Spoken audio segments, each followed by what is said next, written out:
4 статьяда кемшілік болып қалған деп ойлаймын да. Себебі ал жерде только ушул азыркы конституцияга өзгөртүүнүн тартиби киргизилген.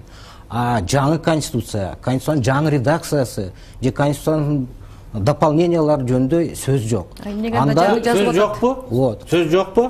Сөз жок. Конституцияга ылайык иш кылабызбы? Хорошо. Анда элдин укугучу, эл мисалы жаңы конституция кабыл алам десе элдин не, анда бул конституция вообще догма болуп калат. Вообще өзгөртүү киргизе албайбыз. Өзгөртүү түзөтүүлөр ала албайбыз эч качан. Өзгөртүү түзөтүүлөр менен бүгүнкү конституция аркылуу жашашыбыз керек. Мыйзам боюнча жашашыбыз керек.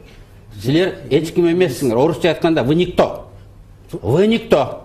Это другой вопрос. Анан каалагандай кылып жасай беребиз, законду буза беребиз, мыйзамды буза беребиз дегенде вы никто. Бирок азыркы реалдуулукка келсек, азыр жаңы конституция эмнеге анда жазылып атат да? Мыйзамга каршы аракетпи бул? Мыйзамга каршы жок. Кантип каршы? Өзүң айтпадыңбы? Жок дебедиңби? Жок, ошол жок да. Ошону мисалы 2-статьяны алып көрсөңөр, референдумга законы и иные важнейшие вопросы могут выноситься.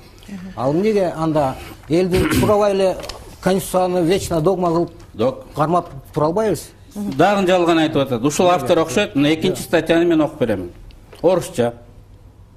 Законы, иные важные вопросы государственного значения могут выноситься на референдум. Порядок проведения референдума, перечень вопросов,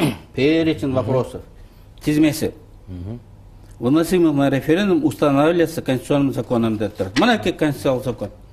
Болгон өзгөртүү түзөтүүлөр киргизилет деп турат. Ушуга ылайык өтөт деп 2-статья жазып турат. Законы важнейший вопрос. Сен Жапаров менен Ташиевди алдашың мүмкүн.